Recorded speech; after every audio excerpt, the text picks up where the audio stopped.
Halo semuanya, selamat datang di channel Error. Kali ini gue akan melanjutkan alur cerita, Phrasing the World I Built a Doomsday Savehos. Bab 1007-1018, lanjutan alur dari komik chapter 633 yang sudah tidak update lagi. Serangan dari Ogami Hongwan menyebabkan pikiran Zhang Yi berada dalam kondisi tak sadarkan diri sejenak. Dan momen ini cukup bagi banyak hal untuk terjadi. Misalnya, hal itu menyebabkan ikatan antara kedua dunianya menjadi tidak stabil untuk sementara waktu. Susanoo itu membuka mulutnya, dan mulutnya terbuka dalam lengkungan yang tak terbayangkan oleh manusia. Begitu besarnya sehingga tampak seekor singa Alaska dapat dimasukkan ke dalamnya. Lalu dia menusukkan lengannya yang hitam dan keriput ke tenggorokannya. Dengan sedikit menggeliat, dia berusaha mencabut pedang dari tenggorokannya. Sesuatu yang hampir tidak bisa disebut pedang. Mungkin lebih tepat jika dikatakan bahwa itu adalah cacing yang panjang dan sempit, mirip dengan iga domba yang disukai penduduk Shengjing di musim dingin. Badan pedang berwarna biru tua itu ditutupi dengan sendi-sendi tulang dan ternoda oleh cairan lambung Susanoo laut. Cara dia memperoleh kekuatan super berbeda dengan orang lain. Cara Susanoo memperoleh kemampuannya adalah melalui parasitisme. Dan benda di tangannya adalah makhluk mutan aneh yang tinggal di tubuhnya. Aku menyebut benda ini pedang 10 tinju. Susanoo memegang pedang 10 tinju di tangannya dan mendatangi Zhang Yi seperti hantu ketika dia tidak mempunyai kesempatan untuk menggunakan kemampuannya. Pada saat yang sama, Christina akhirnya melihat Zhang Yi. Secercah pencerahan tiba-tiba melintas di mata Zhang Yi. Ternyata orang-orang ini sudah tahu cara menghadapiku. Sejak kapan ini dimulai? Mungkin setelah pertarungannya dengan Baldia. Ia menyangka jika ia bersembunyi sejenak, maka orang lain akan mengesampingkannya sementara waktu dan memusatkan perhatian pada perjuangan demi esensi dewa. Tetapi tidak mungkin, rekam jejaknya terlalu memukau. Sedemikian rupa sehingga di seluruh pasukan gabungan, tidak ada seorang pun yang tidak takut dengan kekuatannya. Oleh karena itu setiap orang harus memikirkan cara menghadapinya saat benar-benar bertemu dengannya. Itulah sebabnya mereka bertiga bertarung dengan penuh percaya diri. Cahaya hitam dari cermin 8 kaki bersinar padanya, kemampuan membatu Gorgon Medusa menunda pengaktifan kekuatan gaibnya, dan di depannya ada dewa gila yang memegang pedang 10 tinju. Yang menghunus pedangnya untuk membunuhnya. Ini tampaknya seperti pengaturan yang sempurna. Jenderal Horn, yang menyaksikan pertempuran itu, memiliki senyum dingin di matanya. Tidak ada kemampuan yang tak terkalahkan. Di antara kemampuan spasial, yang paling ditakuti adalah segel, kan? Zhang Yi tidak dapat menahan tawa. Tentu saja dia tidak salah. Ada begitu banyak orang jenius dan pahlawan di dunia ini, mereka seperti segerombolan ikan di sungai. Sekalipun dengan kekuatannya, ia akan menderita kerugian besar jika tidak mempersiapkan diri dengan baik. Hanya saja, sungguh disayangkan. Tiba-tiba, perubahan warna yang mengerikan muncul di mata Zhang Yi. Dia harus mengakui bahwa ketiga orang di depannya sangat kuat, terutama saat mereka bekerja sama. Bahkan dia merasa kesulitan untuk menghadapi mereka. Kalau saja dia masih hidup, kemungkinan besar dia sudah mati sekarang. Tapi sekarang, mata kirinya sangat gelap, dengan cahaya hitam pekat yang melonjak bagai air pasang. Mata kanannya penuh cahaya, ruang terdistorsi, dan terus berubah serta tidak dapat diprediksi. Namun, pada saat ini, sesuatu yang aneh terjadi di lapangan. Bayangan di bawah kaki Zhang Yi tiba-tiba bergerak. Sebuah bayangan hitam tiba-tiba keluar dari bayangan Zhang Yi, secepat kilat. Tang! Dengan serangan yang menggelegar, bayangan hitam itu langsung menghantam pedang 10 tinju milik Susanoo. Serangan mendadak itu membuat Susanoo lengah dan ia terlempar mundur ratusan meter. Bayangan hitam itu juga tidak berhenti. Ia melompat-lompat di udara beberapa kali lalu mendarat dengan santai di samping Zhang Yi. Keempat orang yang ada di tempat kejadian, termasuk dua binatang aneh yang tengah bertarung demi hidup mereka, Semuanya terkejut dengan kemunculan tiba-tiba pria aneh ini. Mereka semua adalah master kelas 1, namun dari awal hingga akhir, mereka tidak merasakan kehadiran orang lain di sekitar mereka. Siapakah pria berpakaian hitam di depanku ini? Namun saat Zhang Yi melihat pakaiannya dengan jelas, dia terkejut lalu tersenyum penuh arti. Matanya kembali tenang, lalu dia berkata dengan tenang, "Kapten pasukan Gagak Malam, ternyata kau telah mengikutiku selama ini." Dia terlalu sensitif terhadap fluktuasi ruang.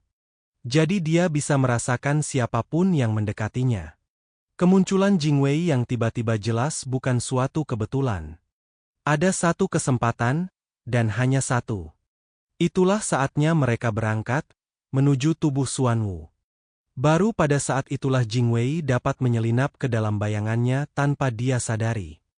Mungkin karena saat itu kewaspadaannya belum begitu rendah.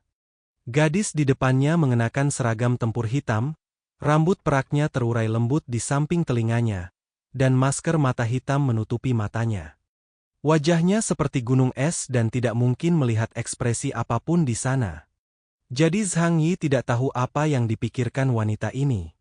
Namun dia jelas tentang satu hal. Wanita ini berkeliaran di sekitarnya, dan pasti Zhu Zheng yang memerintahkannya melakukan hal itu. Zhu Zheng, kau ingin aku melindungimu atau mengawasiku? Zhang Yi berpikir dalam hati, tetapi dia segera mendapatkan jawabannya. Kedua situasi itu seharusnya ada. Zhu Zheng tahu gaya bermain Zhang Yi yang suka menyendiri dan tidak akan setuju untuk bekerja sama dengan orang lain.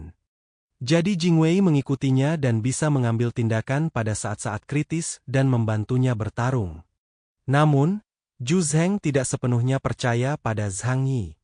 Apalagi ketika berhadapan dengan eksistensi penting seperti esensi dewa, mau tidak mau akan muncul pikiran lain.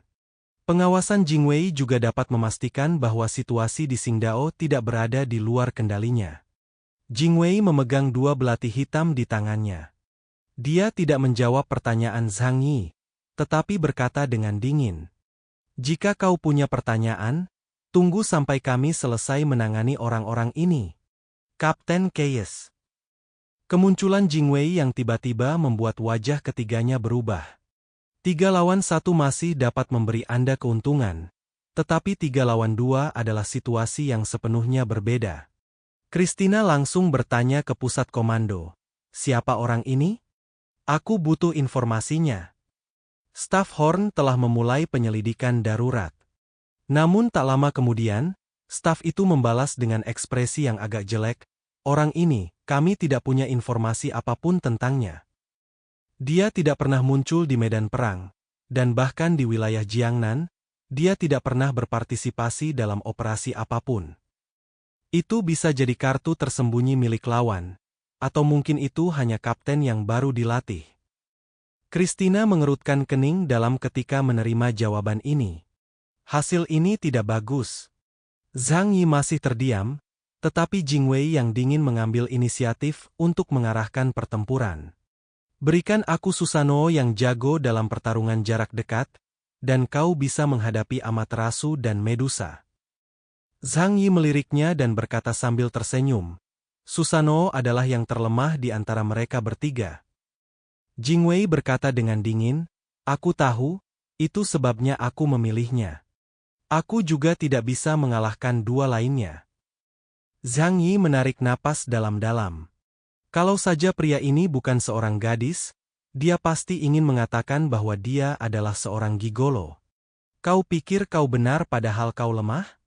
Menurutmu, apakah kau adalah Cao Dahua, si macan tim kriminal, atau Wang Ziru, si macan kerang?" Zhang Yi terlalu lelah untuk mengeluh tentang ini. Tapi sekarang kita punya pembantu tambahan, dan itu juga hal yang baik. Baiklah, mari kita lakukan apa yang kau katakan. Melawan 1 lawan 3 tentu sedikit merepotkan, tetapi melawan 1 lawan 2 sangat mengurangi tekanan Zhang Yi. Jingwei kejam dan tidak banyak bicara.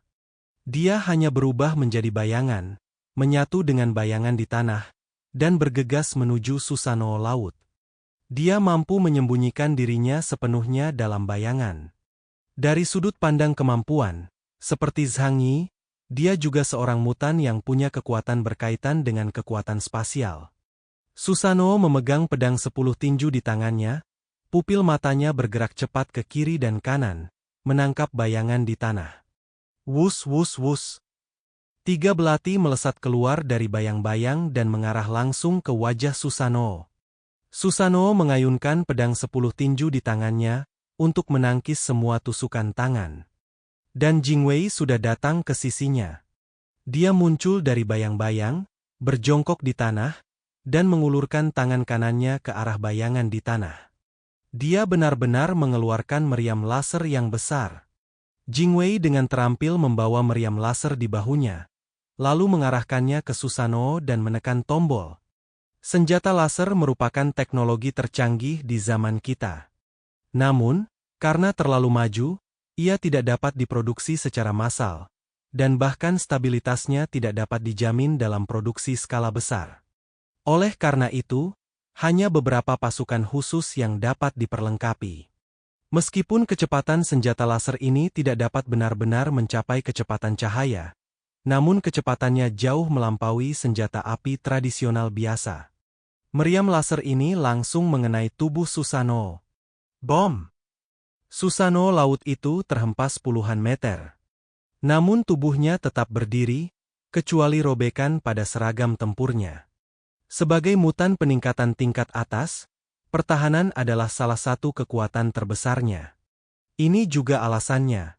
Di era ketika mutan menjadi semakin kuat, peran yang dapat dimainkan oleh senjata industri menjadi semakin kecil, dan mereka tidak dapat lagi menjadi faktor penentu kemenangan atau kekalahan. Jingwei tidak peduli tentang ini. Tubuh mungilnya membawa meriam laser yang lebih besar dari tubuhnya. Dia dengan cepat bergerak melewati bayangan dan terus menyerang Susanoo laut. Zhang Yi tampak familiar. Karena kemampuan Jingwei, dia agak mirip dengannya. Masuk akal jika dikatakan bahwa kemampuan yang berhubungan dengan kekuatan spasial memiliki aspek yang serupa.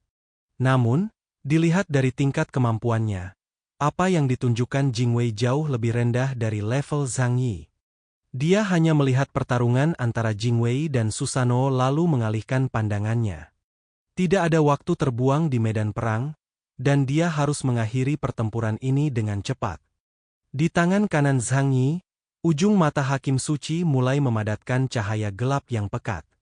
Semua kekuatan kehampaan kini terpusat pada satu titik. Ini adalah serangan Zhang Yi yang terkuat sejauh ini, memadatkan kekuatan kekosongan dan meluncurkan serangan melahap tanpa pandang bulu. Namun, gerakan ini tidak diketahui Angkatan Laut Kolombia karena duel antara Bardia dan musuh semuanya merupakan pertarungan jarak dekat. Namun, Ogami Hongwan dan Christina dapat merasakan bahwa Zhang Yi sedang merencanakan tindakan yang sangat mengerikan. Keduanya bertindak pada saat yang sama dalam harmoni yang sempurna. Cermin Yata. Mata Banshe. Tetapi kali ini serangan mereka tidak berhasil tepat waktu. Pintu menuju kehidupan berikutnya telah dibuka untuk Zhang Yi sebelumnya. Hanya saja saat ini gerbang kematian tidak lagi terlihat dan transparan. Segala jenis puing menyembur keluar dari pintu, seketika menghalangi pandangan kedua orang itu. Metode penyegelan yang digunakan Christina dan Ogami Hongwan tidak menyebabkan kerusakan berarti. Oleh karena itu, mereka hanya efektif terhadap manusia. Namun hal itu tidak akan berpengaruh pada kantong sampah biasa. Zhang Yi membuang semua puing di ruang angkasa asing, menghalangi pandangan mereka. Sang Ratu mengambil kesempatan untuk memadatkan energi kekosongan, bersiap memberikan pukulan yang mematikan. Lawan tidak mempunyai informasi mengenai gerakan ini dan tidak tahu bagaimana cara bertahan darinya. Jadi pada titik ini, tidak peduli cara apa yang mereka gunakan. Pertama, dia tidak bisa mendekati Zhang Yi. Kedua, dia tidak bisa menghentikan Zhang Yi untuk terus merapal mantra. Ogami Hongwan segera membuat keputusan. Dia berkata kepada Christina, "Aku akan memaksanya untuk muncul, dan kemudian kamu bisa menggunakan untuk menyegel kemampuannya." Christina berkata dengan dingin, "Aku khawatir itu tidak cukup untukmu sendirikan." Ogami Hongwan tertegun sejenak. Lalu dia melihat kulit Christina mulai berubah menjadi abu-abu kecoklatan seperti batu. Tubuhnya mulai terpelintir pada sudut yang aneh, seperti ular sungguhan, dan tubuhnya terpelintir seperti tali busur yang mulai mengencang. Lalu, dengan suara, "Woos!" benda itu terlempar keluar. Murid Ogami Hongwan menyusut, "Jangan impulsif. Hati-hati dengan gerbang kekuatan spasialnya." Di depan mutan kekuatan spasial, bergerak dengan kecepatan tinggi tidak diragukan lagi merupakan perilaku yang sangat berbahaya. Namun tidak ada rasa takut di wajah Christina. Zhang Yi masih mengumpulkan kekuatan, ketika dia merasakan Christina mendekat dengan kecepatan yang sangat cepat. Kecepatannya menakjubkan. Tanpa berpikir panjang, Zhang Yi membuka 10 gerbang kehidupan di sekitar tubuhnya. Namun, portal dimensi, yang seharusnya mustahil dinilai secara visual, perlahan terbentuk di depan mata Christina. Mata Banshee adalah musuh bebuyutan semua negara adidaya. Itu dapat memperlambat kekuatan supranatural dan membuat kekuatan supranatural mengalir tidak lancar dalam tubuh mutan. Ia juga dapat membuat kekuatan supranatural dari ketiadaan menjadi nyata. Kemanapun matanya memandang, gerbang-gerbang portal dimensi mulai bergetar halus, seakan-akan terpengaruh oleh sesuatu dan tak lagi stabil. Christina dengan cerdik menghindari blokade pintu, dan dalam sekejap melewati puing-puing yang diangkat oleh Zhang Yi, dan hendak datang ke sisinya. Namun bagi Zhang Yi, waktunya sudah cukup lama. Dia memandang Jingwei yang masih bergelut dengan Susanoo yang tak jauh darinya. "Aku tidak dapat menahan diri untuk tidak mengeluh dalam hati." Wilayah Jiangnan benar-benar dipaksa untuk melakukan segala sesuatunya dengan tergesa-gesa. Tidak heran Jingwei memilih Susanoo untuk bertarung. Karena kekuatan yang ditunjukkannya sungguh lemah. Bahkan jika dia menggunakan kemampuan bayangannya untuk bergerak terus-menerus, dia hampir tidak dapat menyebabkan kerusakan berarti pada Susanoo. Kita hanya bisa terus mengganggu untuk menunda waktu Susanoo. Jika Zhang Yi tidak bisa menang, cepat atau lambat dia akan kalah, dan hasil terbaiknya adalah melarikan diri secepatnya. Awalnya aku berpikir bahwa ini adalah kartu truf tersembunyi Zhu Zheng, tetapi aku tidak menyangka dia hanya terlalu memikirkannya. Yah! Kita tidak bisa mengesampingkan kemungkinan bahwa dia sengaja menyembunyikan kekuatannya. Zhang Yi tidak akan mudah memandang rendah siapapun. Namun saat ini, hal itu tidak diperlukan. "Jingwei, masuklah ke bayanganku." "Hua-hua, mundur." Zhang Yi memberi perintah kepada pria dan kucing itu. Jingwei melirik Zhang Yi. Meskipun dia tidak tahu apa yang ingin dilakukan Zhang Yi, dia berbalik tanpa ragu-ragu dan berubah menjadi bayangan, dengan cepat menghilang ke dalam bayangan Zhang Yi. Adapun Hua-hua, setelah bertarung dengan Raja Ular berbintik darah besar selama beberapa saat, dia berbalik dan melarikan diri tanpa ragu-ragu. Tepat ketika Christina bergegas ke Zhang Yi dan berencana menggunakan mata Banshee untuk menyegelnya.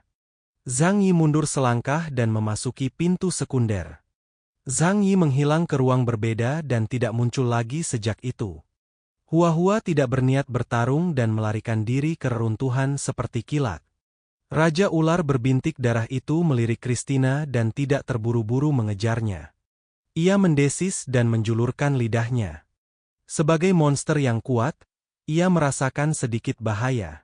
Ketiga orang di tempat kejadian merasa seperti sedang menghadapi musuh yang tangguh. Melalui rekaman pertarungan Zhang Yi dengan Baldia, mereka mengetahui bahwa Zhang Yi dapat menyembunyikan dirinya di dimensi lain untuk beberapa waktu. Kali berikutnya dia muncul, dia mungkin datang dari arah mana saja. Mereka bertiga berdiri membentuk huruf V, siap menyerang Zhang Yi bersama-sama begitu dia muncul. Aliran waktu di ruang yang berbeda sangat lambat. Jika waktu eksternal digunakan sebagai standar, maka di ruang yang berbeda, waktu ketika jarum detik melewati 1 milidetik setara dengan sekitar 1 milidetik di sini. Zhang Yi membutuhkan waktu sekitar 3 detik untuk memadatkan kekuatan kehampaannya. Dalam pertempuran masa lalu, jurus ini selalu merepotkan untuk digunakan dalam pertempuran hidup dan mati karena keterbatasan waktu dan jarak serangan yang jauh. Tetapi sekarang, Zhang Yi memikirkan solusi terbaik. Selama dia memadatkan kekuatannya di ruang asing, dia bisa tiba-tiba muncul dan melepaskannya. Dengan cara ini, musuh tidak akan dapat mempersiapkan diri untuk tanggapan sebelumnya. Siapa yang akan diserang orang itu pertama kali? Ogami Hongwan menutupi perut bagian bawahnya dengan satu tangan dan sedikit mengernyit. Ketiga peluru itu menyebabkannya cedera serius. Sekarang dia berjuang untuk bertarung. Jika waktunya terlalu lama, dia mungkin akan langsung terjatuh. Christina dan City The Girl menyadari hal ini. Perhatian orang-orang lebih terfokus padanya. Mereka yang cedera kemungkinan besar akan menjadi titik terobosan dalam formasi. Jika Zhang Yi cukup pintar, dia pasti akan memprioritaskan menyerang Ogami Hongwan, yang menyebabkan korban dalam pertempuran. Tiba-tiba, perasaan dingin muncul dari hati mereka. Bukan dinginnya tubuh, tetapi semacam keinginan mematikan yang menyelimuti mereka sepenuhnya. Ketiganya menatap langit bersamaan. Sumber kekuatan yang membuat mereka merasa takut itu berasal dari langit. Pemandangan ledakan di langit membuat raut wajah ketiga orang itu berubah tiba-tiba.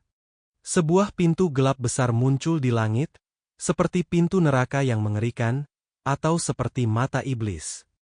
Di tengah mata oval ini, ada bola yang cukup gelap untuk menelan cahaya. Suatu kekuatan yang amat mengerikan telah mengembun di dalam bola itu, menyebabkan cahaya di sekitarnya mulai terdistorsi.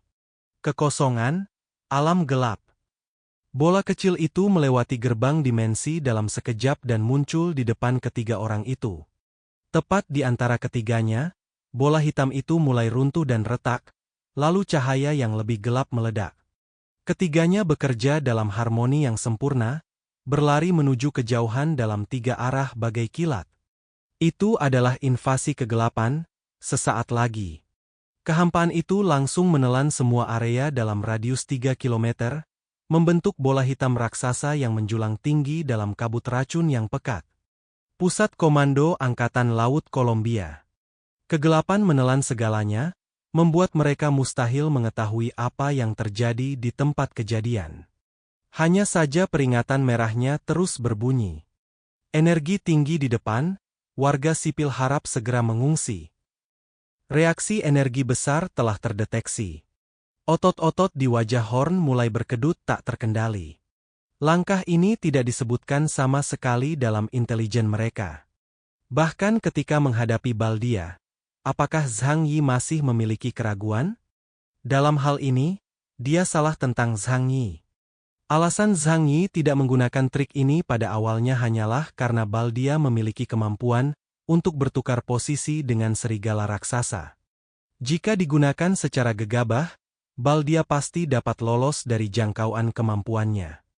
Namun, ketiga orang ini tidak menunjukkan kemampuan apapun di bidang ini. Sekalipun seseorang dapat melarikan diri, mustahil bagi tiga orang untuk melarikan diri bersama-sama, bukan? Kehampaan dan dunia gelap itu sunyi. Ia muncul secara tiba-tiba, menelan dan menghapus apapun dalam area jangkauannya, berubah menjadi bentuk partikel yang paling primitif. Zhang Yi berdiri tegak di langit, tubuhnya diselimuti oleh ikatan antara dua dunia. Di satu tangan ia memegang penghakiman suci, dan dengan tangan lainnya ia mengeluarkan makanan supernatural dari dimensi lain untuk memulihkan kekuatan supernaturalnya. Dia tidak dapat menggunakan trik ini terlalu sering karena menghabiskan banyak energi. Setelah beberapa saat, dunia gelap itu menghilang. Salah satu dari ketiga pria itu juga menghilang. Itu adalah Ogami Hongwan. Dia terluka parah, dan saat dia berusaha sekuat tenaga melawan dunia gelap yang hampa, luka-lukanya kambuh. Akibatnya, ia langsung ditelan oleh dunia gelap. Pria yang dikenal sebagai master terbaik di negara neon ini, akhirnya tewas di tangan Zhang Yi. Meski Susanoo itu tidak mati, dia juga sengsara. Semua pakaiannya telah meleleh, meninggalkannya telanjang tanpa sehelai kulit pun di tubuhnya. Rambutnya telah rontok, dan darah mengalir keluar kemana-mana. Meski begitu, dia berhasil bertahan hidup dengan susah payah, memegang erat senjata mutan yang mengerikan Ten Fist Sword di tangannya. Yang paling tidak mengejutkan Zhang Yi adalah kelangsungan hidup Christina. Dia tampak sangat lemah dan sangat pucat. Tapi dia sama sekali tidak terluka. Kemampuannya adalah sil, yang dapat melemahkan mutan apapun, termasuk kemampuan mereka. Sebelum kemampuan Zhang Yi menyentuhnya, kekuatannya telah sangat melemah. Akan tetapi, jika hanya itu saja, dia tetap tidak akan mampu bertahan hidup. Satu-satunya penjelasan adalah dia menyuntikkan narkoba ke dirinya sendiri. Dalam bayang-bayang, Jingwei menatap pemandangan di depannya. Hatinya sangat terkejut. Meskipun ini bukan pertama kalinya dia melihat Zhang Yi beraksi, dia tetap terkejut melihat betapa kuatnya dia. Siapa bilang Keyes hanya punya pertahanan yang lebih kuat? Dengan satu gerakan, 3 mutan delta tingkat tinggi dipaksa ke dalam situasi putus asa. Dengan kekuatan seperti itu, akan sulit menemukan lawan di bawah Ipsilon. Tanpa berkata apa-apa, Christina segera memanggil kembali ular rajanya yang berdarah. Tentu saja, bukan lawan yang selevel. Baldia disuntik dengan Keyes, yang bahkan senyawa X tidak dapat membunuhnya. Mengapa dia bisa melakukan hal itu? Jadi, Christina memilih melarikan diri. Cepat, kita harus segera kabur. Kalau kita terlambat selangkah saja, kita pasti mati. Dia tidak bodoh sama sekali. Sebagai anggota Hell Chains, mereka adalah cabang armada laut besar yang paling dihormati. Selama dia masih hidup, dia bisa menikmati semua hal terindah di dunia ini. Baik laki-laki maupun perempuan, punya uang maupun anggur, membunuh orang dengan sengaja atau menjadi pahlawan dan dicintai semua orang. Semua ini tersedia untuknya. Namun ketika Anda meninggal, tidak ada yang tersisa. Jenderal Horn sangat mendukung tindakan Christina. Dia berkeringat deras saat ini. Jika Christina mati lagi, dan mati di tangan Keyes, dia tidak akan pernah bisa menerima akhir yang tragis seperti itu. Sungguh memalukan membiarkan satu orang membunuh 3 Hell Chain. Zhang Yi memandang Christina yang melarikan diri, tetapi tidak buru-buru mengejarnya. Mula-mula dia menundukkan kepalanya dan melirik ke arah Susanoo laut. Pada saat ini, mata Susanoo berwarna merah, dan darah dewa gila membara. Bahkan saat menghadapi kematian yang pasti, dia tidak akan memiliki rasa takut di hatinya. Tidak mengenal rasa takut merupakan suatu keuntungan di medan perang, tetapi juga merupakan kerugian besar. Sangat mudah untuk mati. Tingkat ke-12, dunia dalam cermin. Jaring tarik. Zhang Yi memasang gerbang multidimensi di sekeliling Susanoo besar, lalu menghunus pedangnya dan menebas kekosongan. Susanoo itu penuh dengan luka, tetapi dia masih meraung marah, mengayunkan pedang 10 tinju di tangannya dan melawan dengan putus asa. Ada luka besar di bagian belakang. Cerak! Lengan kirinya dipotong sampai ke akar-akarnya. Namun dia tetap meraung dan bertarung. Setelah beberapa saat, dia akhirnya tidak dapat menahan serangan Zhang Yi. Tubuhnya terpotong-potong, dan dia jatuh ke tanah. Hua-hua, kumpulkan mayatnya. Zhang Yili menggunakan perangkat komunikasi dan memberi perintah kepada Hua-hua dari kejauhan. Dalam waktu singkat, aliran air deras mengalir dari kejauhan. Dengan wajah gembira, Hua-hua langsung berbaring di tanah dan mulai memakannya dengan mulut penuh. Jingwei tidak lagi terkejut. Itu bukan pertama kalinya dia melihat Zhang Yi, mutan tingkat tinggi, memberi makan kucingnya. Barangkali orang aneh setingkat ini tak lagi layak diserapnya. Zhang Yi memandang dengan tenang ke kejauhan, tempat Christina melarikan diri. Dia mencabut senjata dari angkasa luar dengan punggung tangannya. Pedang komposit besar berwarna abu-abu perak.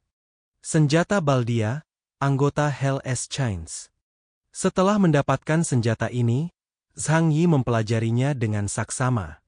Pada awalnya, dia sama sekali meremehkan senjata dingin semacam ini. Karena senjata api itu lebih baik, mereka juga dapat dicocokkan dengan Origin Bullets dan Holy Silver Bullets. Akan tetapi, anak panah tersebut memiliki keterbatasan besar. Tetapi setelah pertarungan dengan Baldia, dia benar-benar berubah pikiran. Kekuatan senjata api dibatasi oleh kinerjanya sendiri. Namun kombinasi semacam ini dapat memaksimalkan kekuatan mutan. Satu hal khususnya yang benar-benar melampaui senjata api, pengisian daya. Zhang Yi mengeluarkan anak panah biasa dan meletakkannya di atas anak panah komposit. Kemudian, kekuatan kehampaan gelap mulai mengembun di telapak tangannya, dan akhirnya berubah menjadi badai api hitam yang berkobar, menyelimuti seluruh kompleks dan anak panah itu. Tali busur itu mengeluarkan suara berderak, dan Zhang Yi tidak terburu-buru, membidik ke arah di mana Christina melarikan diri. Dia bukan mutan yang ditingkatkan, dia juga tidak memiliki kemampuan perpindahan yang kuat. Tidak peduli seberapa cepat dia berlari, dia tidak bisa lolos dari jangkauan lapangan pikiran Zhang Yi dalam waktu singkat. Tetapi dia dapat merasakan bahwa dirinya terkunci oleh sabit dewa kematian. Zhang Yi mengunci lokasinya. Pada saat yang sama, ia melepaskan dua jari pada tangan kanannya. Anak panah yang dibalut dengan kekuatan kehampaan yang mengerikan itu, langsung menembus kehampaan, dan ruang dimanapun anak panah itu lewat, berubah menjadi gelap. Cahaya telah ditelan seluruhnya olehnya. Merasakan bahaya kematian, darah Christina menjadi dingin dan dia berteriak, "Milian!" Ia memberi isyarat kepada peliharaannya yang berbisa, ular kobra raja berbintik darah, untuk membantunya menangkis anak panah itu. Tetapi setelah mendengar perintahnya, Miriam menatapnya dengan pandangan yang sangat aneh. Pada saat ini, meskipun Miriam tidak dapat berbicara, matanya seolah mengungkapkan 1000 kata. "Temanku, saya akui bahwa kita memiliki hubungan yang baik. Dulu waktu aku jalan sama kau, kita akrab banget, dan kau sering ngasih aku cewek dan sebagainya. Tapi sekarang kau bahkan tidak bisa menangani hal ini, dan kau membiarkanku melakukannya. Kau benar-benar sangat menghargaiku. Oh, jangan sebutkan apapun. Aku lelah. Kita tidak akan bersama lagi." Mi Qianan sangat pintar. Dia tahu bahwa target Zhang Yi bukanlah dia sama sekali. Hewan berdarah dingin tidak mengenal konsep kesetiaan. Saat menghadapi bahaya, mereka akan mengutamakan keselamatan diri sendiri. Jadi dia berbalik dan berlari ke samping. Mata Christina melebar, "Mi Qianan." Anak panah Zhang Yi telah mengenai sasaran. Christina menoleh dan mengeluarkan raungan yang sangat menyeramkan dari tenggorokannya. Matanya berubah menjadi pupil vertikal dan pupilnya menjadi putih keabu-abuan sepenuhnya. Segel. Panah hampa yang melesat ke arahnya tampaknya terpengaruh oleh sesuatu. Warnanya berangsur-angsur meredup dan kecepatannya melambat. Tapi seperti yang dikatakan Zhang Yi, "Walau kekuatanku melemah sedikit, bukan berarti kau bisa mengalahkanku, kan?" Sekalipun panah hampa itu terkena panah itu tetap saja menembus dada Christina bagaikan darah panas yang memotong mentega. Anak panah itu menancap ke tanah tanpa bersuara, dan sesaat kemudian, ia menelan lubang besar beberapa ribu meter di dalam tanah. Christina menundukkan kepalanya karena tidak percaya. Dia melihat dadanya dan melihat lubang besar di sana juga. Semua kekuatan di tubuhnya dengan cepat mengalir keluar dari lubang ini. Mata Christina berangsur-angsur meredup. Di saat-saat terakhirnya, dia mengirim pesan terakhirnya ke pusat komando. "Kau salah menilai kekuatannya." Penilaian semua orang terhadap Zhang Yi masih tidak berhenti pada pertarungannya dengan Baldia. Menurut mereka, kecuali Zhang Yi, mutan yang jago bertahan, berhasil menerobos Ipsilon, ancaman terbesarnya ada di sini. Tetapi dia tidak menyangka bahwa metode serangan Zhang Yi sama tajamnya. Negara Neon, pada akhirnya Amaterasu, Susanoo dan Medusa dikalahkan. Baru setelah Zhang Yi benar-benar yakin bahwa mereka telah mati, dia pergi dan mengambil jenazah Christina. Satu-satunya yang disayangkan adalah Ogami Hongwan telah dilahap habis dan berubah menjadi partikel. Mustahil untuk melahap esensinya. Dalam pertarungan ini, dia hampir bertarung 1 lawan 3, dan membunuh ketiga mutan Delta level tinggi milik lawan. Rekor seperti itu akan membuat semua orang di seluruh Pulau Bintang bergidik hari ini. Di belakangnya, wajah Jingwei yang sedingin es selama ribuan tahun, tidak menunjukkan fluktuasi sama sekali. Tetapi ketika dia mengangguk, ada sedikit keraguan dalam gerakannya. Bahkan dia mulai merasa sulit memahami kekuatan Zhang Yi. Informasi tentang Zhang Yi dari markas besar regional Jiangnan hampir sepenuhnya tidak berguna saat ini. Bukannya mereka tidak memikirkan fakta bahwa Zhang Yi sangat kuat sekarang. Tetapi mereka tidak pernah menyangka Zhang Yi bisa sekuat itu. Sekarang, sebuah suara dingin memasuki telinga Jingwei. Zhang Yi berbalik, tatapannya sangat dingin. Sudah waktunya membicarakan apa yang terjadi antara kau dan aku. Zhu Zheng mengirim orang untuk mengawasinya. Jadi Zhang Yi tidak bisa berpura-pura bahwa kejadian ini tidak pernah terjadi. Sepanjang perjalanan, Jingwei selalu mengikutinya. Zhang Yi tidak menyadarinya. Mungkin saja gumamannya sendiri atau pembicaraannya dalam mimpi didengar oleh Jingwei. Jadi, apa rahasianya? Tangan Zhang Yi kosong, tetapi air bertiup ke kedua sisi tubuhnya. Selama dia mau, dia bisa melancarkan serangan paling mematikan terhadap wanita di depannya kapan saja. Dia siap membunuh wanita ini. Jingwei merasakan niat membunuh yang tak terselubung dari Zhang Yi. Dia tahu Zhang Yi tidak bercanda. Jika dia tidak bisa memberi Zhang Yi jawaban yang memuaskan hari ini, Zhang Yi pasti akan membunuhnya. Setelah terdiam sejenak, dia berkata, "Keyes, aku baru saja menyelamatkan hidupmu." Zhang Yi menyipitkan matanya dan bertanya kata demi kata, "Apakah kau benar-benar berpikir aku butuh kau untuk menyelamatkanku?" Ekspresi Jingwei juga menjadi kurang yakin. Alasan mengapa dia muncul sekarang adalah karena dia menilai Zhang Yi tidak dapat menahan serangan gabungan 3 orang. Namun segera setelah itu, kekuatan yang ditunjukkan Zhang Yi melampaui imajinasinya. Mungkinkah Zhang Yi masih punya cara untuk menyelamatkan dirinya saat itu? Zhang Yi mengeluarkan White Owl dan Holy Judgment secara perlahan. "Kau sudah lama berada di sisiku. Kurasa kau sudah melaporkan semua yang kukatakan selama ini kepada Zhu Zheng. Kalau begitu, bahkan jika aku membunuhmu, Zhu Zheng tidak berhak menyalahkanku. Dialah yang pertama kali mempermainkanku." Jingwei terintimidasi oleh niat membunuh Zhang Yi yang kuat dan tanpa sadar mundur beberapa langkah.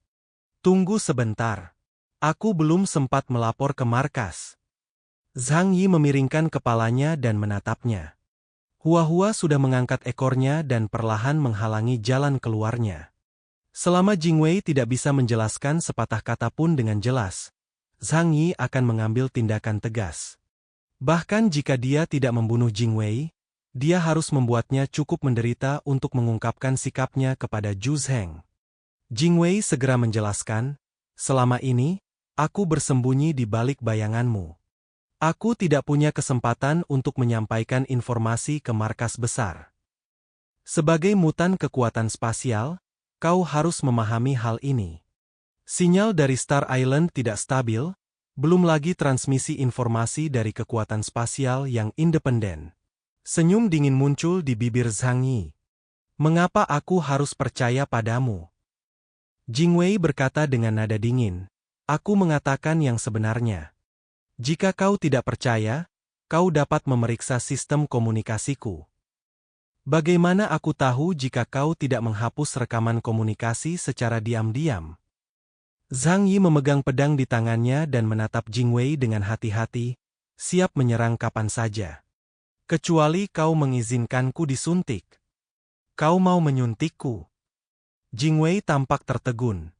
Lalu dia melihat Zhang Yi mengeluarkan tabung obat biru. Serum kebenaran bekerja paling baik jika disuntikkan secara langsung. Begitu disuntikkan, pertahanan psikologis prajurit terkuat sekalipun akan runtuh. Jingwei tahu apa itu. Ekspresinya sedikit berubah, "Tidak. Aku tidak akan pernah membiarkanmu melakukan ini padaku." Zhang Yi mencibir 2 kali, "Haha, aku khawatir itu bukan lagi urusanmu." Sejujurnya, aku sama sekali tidak percaya padamu. Kalau kau benar-benar ingin bertengkar denganku, kau bisa mencoba apa saja konsekuensinya. Dia membuka kedua tangannya dan berkata dengan kejam, jika Zhu Zheng benar-benar punya rencana buruk terhadapku, maka paling buruk kita putus saja. Jika distrik Jiangnan kehilangan dia, maka ia akan sepenuhnya menjadi kekuatan kelas 2 di Qingdao, dan akan sepenuhnya kehilangan kualifikasi untuk bersaing dengan pasukan gabungan. Zhang Yi tidak menerima pengkhianatan. Tidak peduli apa alasannya. Jingwei benar-benar cemas saat ini. Sebagai kapten yang dipromosikan sementara, kekuatannya tidak menonjol. Jika dia bertarung dengan orang hebat seperti Zhang Yi, dia pasti akan langsung terbunuh. Bahkan kemampuan spasialnya yang terkuat pun ditahan oleh Zhang Yi. Keyes, aku bisa minta pelatih bicara padamu. Zhang Yi menggelengkan kepalanya, aku tidak percaya padamu. Apakah menurutmu aku akan percaya pada Zhu Zheng? Jangan mencoba bersikap agresif padaku. Terserah padamu untuk mengambil gambar atau tidak. Jingwei diselimuti oleh niat membunuh Zhang Yi dan 11-11, dan tidak bisa bergerak sama sekali. Ketika dia memilih untuk muncul dari bayang-bayang, dia ditakdirkan untuk menjadi ikan di talenan. Bisakah aku meminta instruksi ke kantor pusat? Dia masih melakukan usaha terakhirnya. Tidak bisa. Zhang Yike terlalu malas untuk berlatih Tai Chi dengan pria tua itu, Zhu Zheng. Dia mampu bertahan sampai sekarang, itu menunjukkan dia mempunyai sifat pemarah. Ini karena Jingwei memilih untuk bangkit dan memperjuangkannya di saat kritis. Jingwei mengepalkan tangannya pelan-pelan, dan akhirnya, karena tidak punya pilihan lain, dia menundukkan kepalanya dan mengangguk perlahan. Zhang Yi segera meminta Hua-Hua untuk bergegas maju dan mengendalikannya sepenuhnya. Sudut mulut Hua-Hua terangkat, memperlihatkan senyuman aneh. Tubuh besar itu berdiri dan memeluk Jingwei seperti boneka. Zhang Yi berjalan mendekat dan memintanya untuk memperlihatkan kulit di lehernya. Lalu dia menusukkan jarum. Kau akan menyesal jika tahu terlalu banyak. Jadi, sebaiknya kau tidak menanyakan topik yang tidak relevan. Jingwei menatapnya melalui penutup mata hitam dan berkata. Zhang Yi mengangkat alisnya. Oh, menarik, sangat menarik. Sepertinya kau masih menyimpan banyak rahasia. Zhang Yi tidak tinggal lama di sana untuk menghindari serangan lain dari mutan pasukan gabungan. Namun jika dipikirkan baik-baik, ini bukanlah masalah besar. Karena sejauh ini, dia telah membunuh 3 anggota Hell S Chains, hampir setengahnya. Dia masih meminta Hua-Hua untuk membawa Jingwei bersamanya, dan melakukan perjalanan ke reruntuhan yang jaraknya puluhan mil. Lalu perlahan-lahan menginterogasi Jingwei. Jingwei tidak bertahan lama sebelum dia kehilangan keinginannya. Tidak ada cara untuk berbuat curang dengan suntikan subkutan ini, jadi Anda bisa yakin dia akan menjawab setiap pertanyaan. Dikombinasikan dengan kata-katanya yang tidak dapat dijelaskan sebelumnya, Zhang Yi merasa bahwa dia bisa mendapatkan banyak informasi berguna darinya. Terutama apa yang terjadi di kota Blizzard selama 5 bulan ketika dia pergi dari distrik Jiangnan. Dia menarik kursi, duduk di depan Jingwei, dan menyilangkan kakinya. Zhang Yi memikirkannya, lalu mengulurkan tangan dan melepas penutup mata hitamnya. Namun saat melihat matanya, Zhang Yi tak dapat menahan diri untuk tertegun sejenak. Mata itu besar dan halus, dengan pupil berwarna biru dingin. Zhang Yi selalu merasa bahwa sepasang mata ini tampak familiar, seolah-olah dia pernah melihatnya di suatu tempat sebelumnya. Aku samar-samar ingat seorang teman lama. Dia bertanya kata demi kata, ceritakan padaku tentang identitas dan asal-usulmu. Tatapan mata Jingwei kosong, lalu dia berkata perlahan, namaku Mu Yan, aku dari distrik Moshan, kota Jiangning. Perkenalan diri Jingwei agak panjang, tetapi Zhang Yi mendengarkannya dengan sabar. Tidak banyak kesempatan untuk memperoleh intelijen setingkat kapten. Tak lama kemudian, Jingwei memperkenalkan latar belakangnya. Titik kuncinya telah tiba saat ini. Setelah kiamat, Aku dan beberapa teman yang aku temui di sepanjang jalan berjuang untuk bertahan hidup di distrik Jiangning. Karena aku membangkitkan kekuatan khususku, aku hampir tidak dapat bertahan hidup. 4 bulan yang lalu, pasukan kota Blizzard menemukan aku dan membawaku kembali. Mereka melakukan eksperimen pada manusia dan menanamkan jenis sel khusus di tubuhku. Hal ini memungkinkan kekuatan aku meningkat dengan cepat. Aku bukan satu-satunya mutan yang disuntik sel. Ada banyak mutan dari kota lain yang dibawa kembali ke kota Blizzard bersamaku. Kami semua menjalani eksperimen implantasi manusia yang sama. Kemudian, aku secara tidak sengaja mengetahui bahwa sel-sel khusus itu berasal dari ibu yang sama. Namanya Yuan Kongye. Munculnya 3 kata ini, Yuan Kongye, menyebabkan pupil mata Zhang Yi sedikit mengecil. Tak disangka, setelah sekian lama, nama yang tak asing itu kembali terdengar olehnya. Di kota Tianhai, di sekte Baisui. Dia adalah musuh paling berbahaya yang pernah dihadapi Zhang Yiren, dan juga mutan tingkat Epsilon pertama yang pernah ditemuinya. Meski waktu telah lama berlalu, Zhang Yi masih tidak bisa melupakan sulitnya pertempuran itu. Pada saat itu, mereka telah mengumpulkan kekuatan seluruh kota Tianhai, dan juga menyertakan semua orang dalam tim jubah hitam kecuali pasukan perbatasan. Pada akhirnya, hanya dengan bantuan pemicu yang ditanam diam-diam oleh Zhang Yi, dia dapat membunuhnya dengan susah payah. Jadi begitulah adanya. Aku mengerti. Jadi begitulah adanya. Jadi begitulah adanya.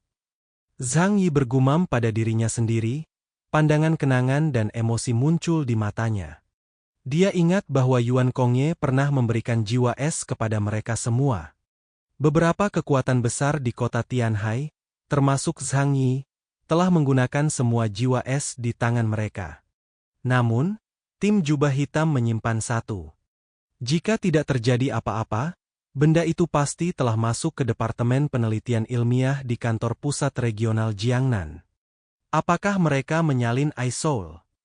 Zhang Yi mengerutkan kening. Jika Kongye yang asli dapat dikloning, itu pasti akan menjadi hal yang sangat mengerikan. Hal ini menunjukkan bahwa Inhumans pada tingkat Epsilon dapat direplikasi dalam skala besar. Akan tetapi, ketika Zhang Yi menatap Jingwei lagi, dia menyangkal gagasan ini. Teknologi cloning 2051 belum mampu mencapai tingkat yang mengerikan seperti itu. Kalau tidak, kekuatan Jingwei tidak akan begitu lemah. Mungkin sekitar 9.300 poin. Dia menatap Jingwei dan berkata dengan tenang, "Ceritakan padaku semua yang kau ketahui tentang sel cloning Yuan Kongye." Jingwei tahu segalanya. Namun, dia tidak mengetahui segalanya tentang keseluruhan proyek penelitian ilmiah tersebut. Dia hanya tahu bahwa beberapa waktu setelah Zhang Yi meninggalkan distrik Jiangnan, kota badai salju tiba-tiba mulai merekrut sejumlah besar orang berbakat dari kota-kota luar. Kemudian, mereka mulai melakukan eksperimen skala besar mengenai adaptasi iSoul pada mereka. Percobaan semacam ini memiliki kemungkinan gagal yang tinggi. Dengan kata lain, teknologi cloning sebenarnya memiliki kelemahan besar, jadi iSoul juga tidak sempurna. Tetapi pada akhirnya, kata-kata Jingwei membuat Zhang Yi waspada. Seluruh pasukan Nightcrow terdiri dari para Inhuman paling berbakat dalam hal klon transplantasi. Tetapi kita tahu bahwa ada makhluk yang hampir sempurna melalui cloning lengkap. Dan tujuan Nightcrow Squad adalah untuk membantunya mencapai kesempurnaan. Namanya Zhuyu. Konon katanya dia mutan tanpa batas dan bisa tumbuh selamanya. Suatu hari, kita semua Nightcrow akan mati dan menjadi peliharaannya. Ini juga asal nama kode Ku Jingwei. Membawa batu untuk mengisi lautan, mempertaruhkan nyawa untuk menjadi nutrisi bagi orang lain, dan akhirnya membentuk keilahian yang kuat. Tatapan mata Zhang Yi menjadi semakin dingin. Saat ini, dia sudah tahu semua yang terjadi dalam 5 bulan itu. Tidak heran sikap Zhu Zheng terhadapnya tiba-tiba menjadi sedikit dingin. Tidak mengherankan sejumlah besar pengungsi dari kota lain dan mutan mulai bermunculan di kota Blizzard. Gadis halus bernama Yuan Kongye muncul di dunia ini lagi dalam wujud lain. Namun kali ini, dia tidak perlu bersusah payah menjarah sumber daya milik orang lain. Dia telah memperoleh tingkat kekuasaan tertinggi di seluruh wilayah Jiangnan. Zhu Zheng ingin membudidayakan Ipsilon yang sepenuhnya berada di bawah kendalinya. Begitu ya? Jadi begitu. Zhang Yi tidak memberikan komentar apapun mengenai masalah ini. Bagaimana Zhu Zheng melatih bawahannya adalah masalahnya. Tetapi dia tidak seharusnya, sama sekali, mengarahkan pandangannya pada Zhang Yi. Zhang Yi mencubit dagu Jingwei dengan satu tangan dan memaksanya untuk menatapnya. Kemudian dia bertanya dengan dingin, Zhu Zheng memintamu untuk mengikutiku, apa tujuannya? Jingwei menjawab, pertama, untuk melindungimu. Lebih tepatnya, untuk membantumu. Dia pikir kau terlalu impulsif untuk melakukan sesuatu sendirian. Jadi dia memintaku untuk membantumu saat dibutuhkan. Tidak ada yang salah dengan hal ini. Tidak peduli apa yang dipikirkan Zhu Zheng, Zhang Yi masih merupakan salah satu kekuatan tempur paling berharga di wilayah Jiangnan. Dia bisa mengalihkan pilihannya kepada Zhu Yu, tetapi dia tidak bisa menyerahkan Zhang Yi. Zhang Yi mendengus dingin, apa lagi? Jingwei berkata, mengawasi dirimu, terutama untuk melihat apakah kau memiliki kemampuan untuk merebut esensi dewa. Jika perlu, hentikan kau dari mengambil esensi dewa untuk dirimu sendiri. Menurut ide Zhu Shuai, dia bermaksud memberikan sebagian esensi dewa kepada klon yang sempurna itu. Setelah mendengarkan ini, Zhang Yi sedikit mengernyit. Dia tidak merasa marah. Bukankah begitulah seharusnya hubungan antar manusia? Mereka dapat bersatu karena kepentingan bersama, tetapi konflik juga dapat timbul karena perbedaan kepentingan. Bagaimanapun, dia tidak memiliki ekspektasi apapun terhadap Zhu Zheng. Tentu saja, dia tidak akan merasa marah karena dikhianati karena keegoisan Zhu Zheng. Hanya anak-anak yang berbicara tentang benar dan salah, sedangkan orang dewasa hanya mempertimbangkan pro dan kontranya. Meminjam kalimat klasik dari film atau serial TV. Jika kau gagal membunuhku dengan satu tembakan dan aku hidup kembali, kita masih bisa berbisnis, asalkan harganya adil. Di mata Zhang Yi, Zhu Zheng hanyalah seorang kolaborator dan kesetiaannya tidak perlu dipertanyakan lagi. Namun, Zhu Zheng meminta Jingwei untuk mengawasinya. Haha. Dia pasti akan memanfaatkan masalah ini dengan baik saat dia kembali. Setidaknya, Zhu Zheng harus membuat pengorbanan besar untuk memberikan penjelasan. Adapun klon sempurna Yuan Kongye, Zhu Yu. Zhang Yi memikirkannya. Jika dihitung berdasarkan waktu, jika saya menyelesaikan pekerjaan saya di Taman Xingtao dan kembali ke daerah Jiangnan, saya khawatir saat itu dia sudah menjadi Ipsilon, atau mendekati level Ipsilon. Cloning bukanlah yang asli. Tanpa ingatan yang sama, itu bukanlah orang yang sama. Dia tidak akan datang untuk membalas dendam padaku. Lagi pula, bahkan jika dia datang mencariku suatu saat nanti, aku tidak takut. Zhang Yi memiliki keyakinan ini. Saat dia kembali ke wilayah Jiangnan, dia pasti sudah mencapai Ipsilon. Zhu Zheng tidak bodoh. Dia tidak akan membiarkan mereka bertarung. Zhang Yi mengulurkan tangan, melepas perangkat komunikasi di tubuhnya, dan melemparkannya ke ruang mutannya sendiri. Mata besar Hua-Hua terus menatapnya. Master, tolong biarkan aku memakannya. Tidak. Zhu Zheng dan aku belum benar-benar memutuskan hubungan kami. Membunuhnya tidak akan ada gunanya bagiku. Zhang Yi dengan tegas menolak. Tapi sungguh berat membawanya bersamamu. Hua-Hua memiringkan kepalanya dan menatap Zhang Yi. Targetnya adalah Shen Yuan. Dia mungkin melakukan sesuatu yang tidak menguntungkanmu di saat kritis. Zhang Yi menggelengkan kepalanya dan berkata dengan tenang, tidak. Hua-Hua memutar matanya yang besar dan berkata sambil tersenyum, itu benar. Biarkan dia melihat dengan saksama kekuatan tuannya. Lalu laporkan pada orang tua Zhu Zheng itu. Kalau tidak, dia akan melebih-lebihkan kemampuannya sendiri dan melakukan hal bodoh. Setelah membunuh Amaterasu, Susanoo dan Medusa, Zhang Yi tahu dalam hatinya bahwa pertempuran untuk Pulau Bintang sudah hampir berakhir. Tidak banyak tokoh setingkat kapten yang tersisa di pulau itu, dan kebanyakan dari mereka telah tiba di area inti Pulau Bintang, Lembah Kabut. Maka lawan yang akan kau hadapi selanjutnya akan semakin kuat. Perburuan yang seru ini akan menjadi lebih seru lagi. Dia tidak terburu-buru. Kecuali dia bertemu mutan setingkat Ipsilon, tak seorang pun di bawah Ipsilon dapat mengancam nyawanya. Bahkan jika ada seseorang yang tidak dapat dikalahkan oleh Zhang Yi, dia tidak akan pernah dikalahkan. Paling-paling pertarungannya akan menjadi 50-50. Dia menyesuaikan saluran komunikasi dan memilih untuk tidak menghubungi pusat komando secara langsung. Sebaliknya, ia menghubungi Situsin, Wakil Menteri Operasional. Setelah Situsin menerima panggilan Zhang Yi, dia bergegas ke samping dan bertanya dengan suara rendah. "Kapten Keyes, apakah ada yang ingin kau sampaikan?" Zhang Yi hanya berkata dengan tenang, "Aku membunuh 3 mutan, yaitu Amaterasu dari Jepang, Susanoo dan Medusa dari Kolombia." Situsin membeku di tempat. Ekspresinya tampak membeku dan dia tidak sadarkan diri dalam waktu lama. Zhang Yi berkata, "Halo, Menteri Situ, apakah kau masih di sana?" Situsin baru saja tersadar dan mengangguk cepat. "Oh, aku di sini." "Maaf, Kapten Keyes. Apa yang baru saja kau katakan? Bisakah kau mengulanginya lagi?" Pada saat ini, dia benar-benar curiga ada yang tidak beres dengan telinganya.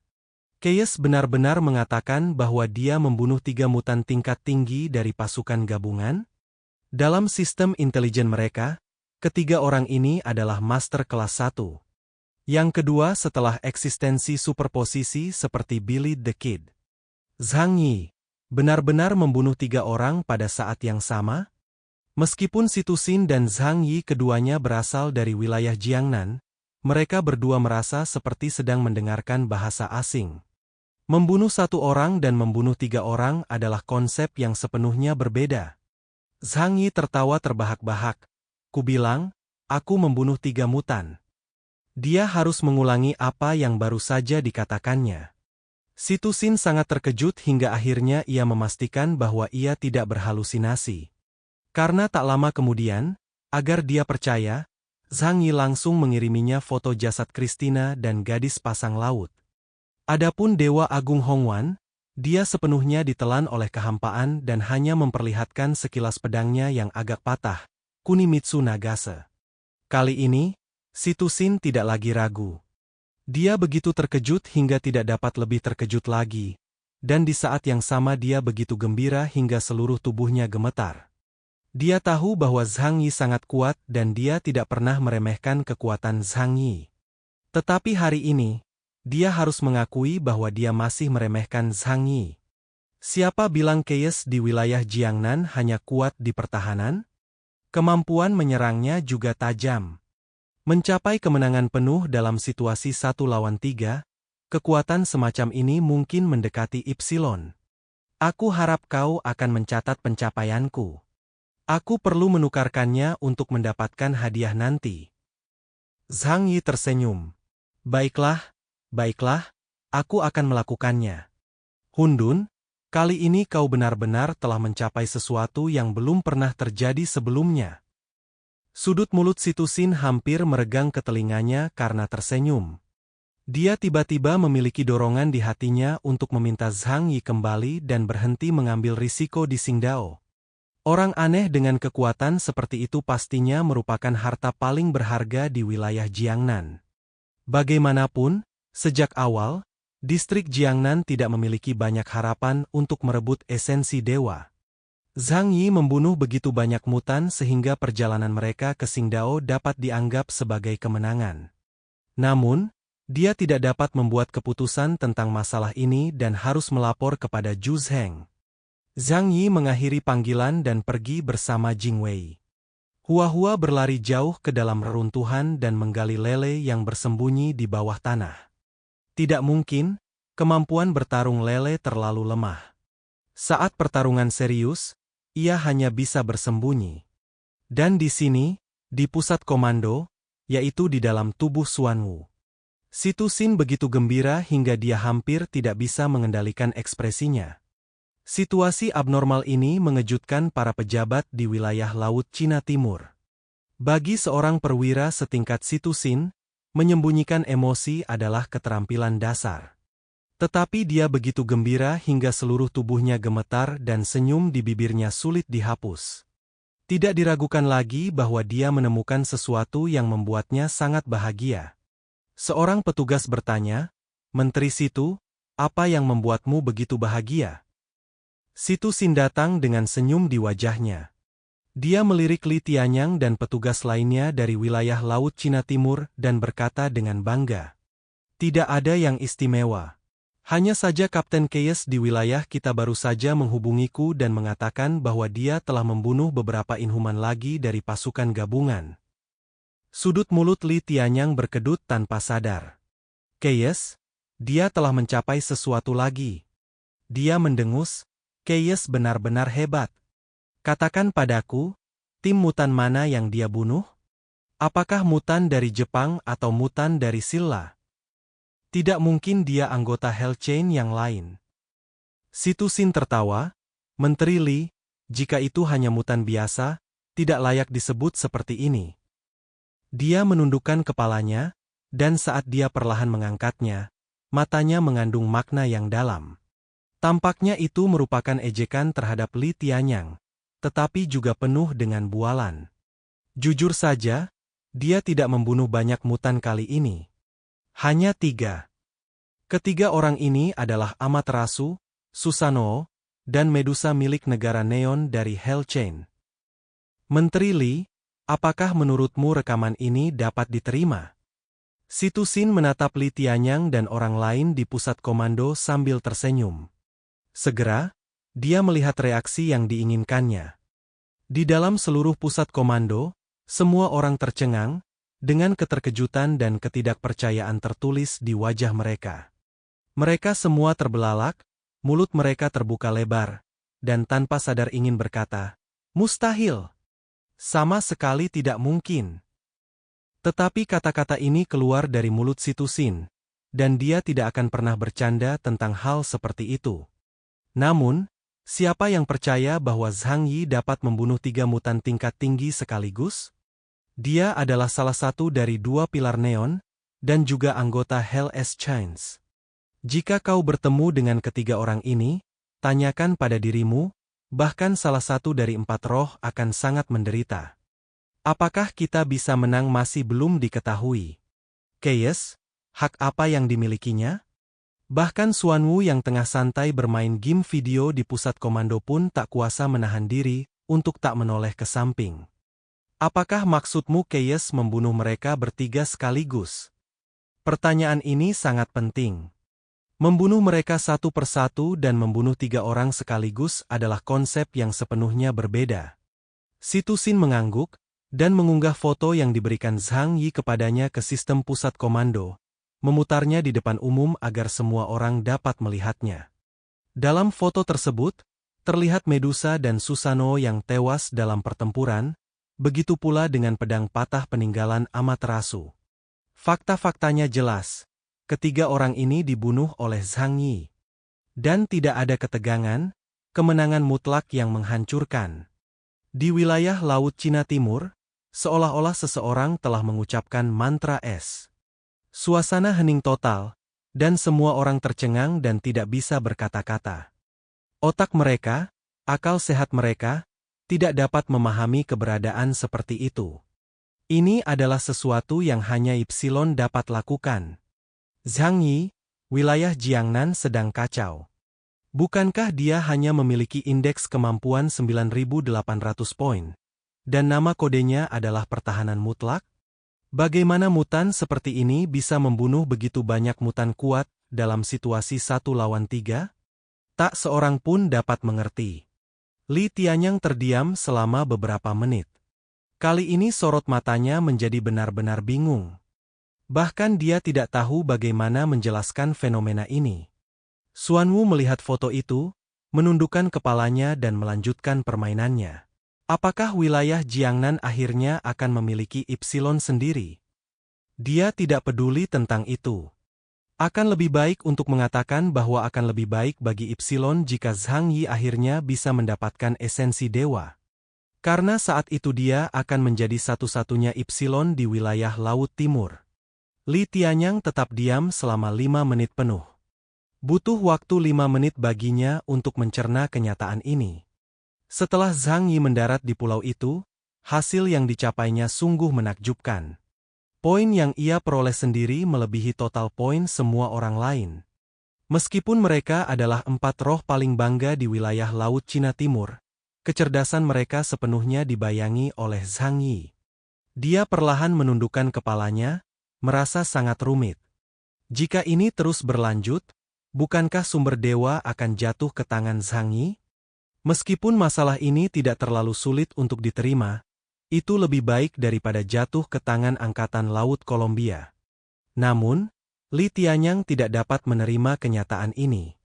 Karena sejak awal memang dendam pribadi sudah terbentuk antara dirinya dengan Zhang Yi. Semakin menonjol Zhang Yi, semakin hina tindakan aslinya. Cahaya Zhang Yi adalah bayangannya, seperti tamparan di wajah. Bahkan ada sebuah pikiran sekilas dalam benaknya. Bahkan jika sumber dewa diserahkan kepada pasukan gabungan, Zhang Yi tidak akan bisa mendapatkannya. Kalau tidak, mengingat adanya dendam di antara keduanya, jika Zhang Yi ingin melakukannya demi Ipsilon, dia pasti akan datang kepadanya untuk melunasi hutangnya. Begitu pikiran ini muncul di benaknya, Li Tianyang terkejut. Sebagai seorang prajurit, bagaimana dia bisa memiliki pemikiran sempit seperti itu? Namun kedengkian ibarat banjir, sekali meluap akan sulit dibendung. Karena cemburu, dia mulai merasa sedikit cemburu pada Zhang Yi. Dia juga sama sekali tidak bisa membiarkan pria ini terus menjadi lebih kuat dan lebih cemerlang. Li Tianyang mengangkat kepalanya dan menatap Situ Sin.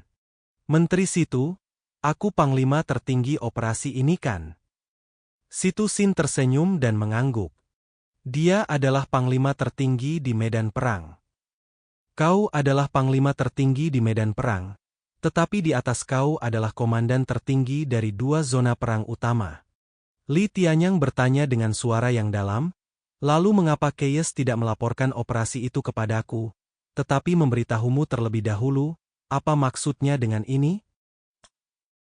Tindakan Li Tianyang membuat semua orang di tempat kejadian memandangnya dengan curiga. Bahkan para perwira di wilayah Laut Cina Timur terlalu malu untuk mengalihkan pandangan. Penindasan Li Tianyang terlalu jelas. Zhang Yi telah memberikan kontribusi besar, namun karena dendam pribadi, dia tidak memujinya, tetapi malah mempertanyakan kesalahannya terlebih dahulu. Hal ini membuat orang merasa sedikit kecewa. Situ Sin juga bukan seorang vegetarian. Prestasi gemilang Zhang Yi adalah keyakinan terbesarnya. Ahem, Menteri Li, bukankah ini agak salah? Keyes telah mencapai kesuksesan yang luar biasa, kita harus memberinya penghargaan. Karena kau sangat pemilih, tidak heran dia tidak mau melapor padamu.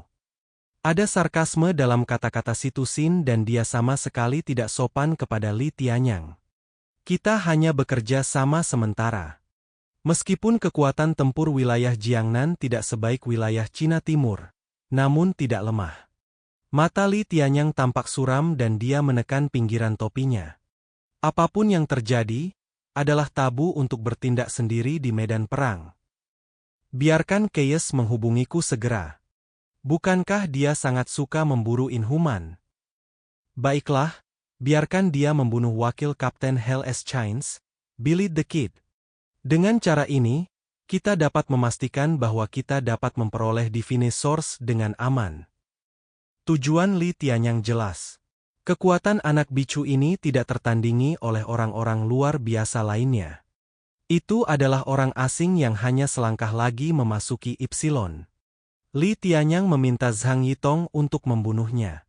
Apapun hasilnya, wilayah Laut Cina Timur akan menjadi penerima manfaat utama. Jika 2 harimau bertarung, Salah satu di antaranya pasti terluka, atau mungkin keduanya terluka. Pada saat itu, 4 roh di wilayah Laut Cina Timur akan dapat memanfaatkan situasi tersebut, dan esensi dewa akan menjadi milik mereka. Situsin meletakkan tangannya di belakang punggungnya dan berkata dengan tenang, "Itu salah. Wilayah Jiangnan kita telah mencapai hasil yang gemilang di medan perang. Di sisi lain, wilayah Laut Cina Timur milikmu." Desahannya membuat para perwira di wilayah Laut Cina Timur yang hadir di tempat kejadian saling memandang dengan malu. Ketika mereka datang, mereka memandang rendah wilayah Jiangnan dan mengira mereka adalah kekuatan absolut di medan perang. Apapun yang terjadi, wilayah Jiangnan hanya perlu memberi mereka dukungan. Tapi sekarang, di mana rekam jejak mereka? Hanya Qinglong yang membunuh Kim Hichol, dan dia adalah petarung yang cukup bagus. Yang lain belum mencapai prestasi membunuh musuh setingkat kapten. Sebenarnya, hal ini tidak dapat disalahkan pada mereka. Di daerah berkabut, semua orang berhati-hati dan tidak berani bertindak gegabah. Zhang Yi adalah alternatifnya. Memiliki kemampuan spasial, ia dapat bepergian antar berbagai area dengan kecepatan tercepat. Selain itu, dia telah membuat persiapan sebelumnya dan membawa Hua-Hua dan Lele bersamanya untuk memudahkan pencarian musuh. Dari sudut pandang ini, dialah yang paling siap. Tidak dapat dikatakan bahwa dia pasti jauh lebih kuat dari Si Ling dan Bei Chen Xiaozi dan lainnya. Hanya saja, dia menggunakan fleksibilitas kemampuannya secara maksimal. Situsin berkata kepada Li Tianyang sambil tersenyum, "Sebagai wilayah Laut Cina Timur yang bermartabat, sudah saatnya bagimu untuk menunjukkan kekuatanmu. Kalau tidak, kalahkan anak-anak, apakah kau akan membunuh mereka?" Wajah Li Tianyang memerah karena dimarahi. Dia terdiam. Apa yang mereka katakan itu benar. Zhang Yi telah membunuh 3 anggota Helllock. Namun, tidak ada zona perang yang jelas di wilayah Laut Cina Timur. Pada akhirnya, Li Tianyang hanya bisa mendengus dingin. Tanpa alasan, kata-katanya pun menjadi 3 poin lebih lemah. Terlebih lagi, sekarang mereka bukan saja tidak punya alasan, tetapi mereka juga tidak punya cukup prestasi untuk mendukung kesombongannya. Li Tianyang menatap peta 3 dimensi itu dengan dingin.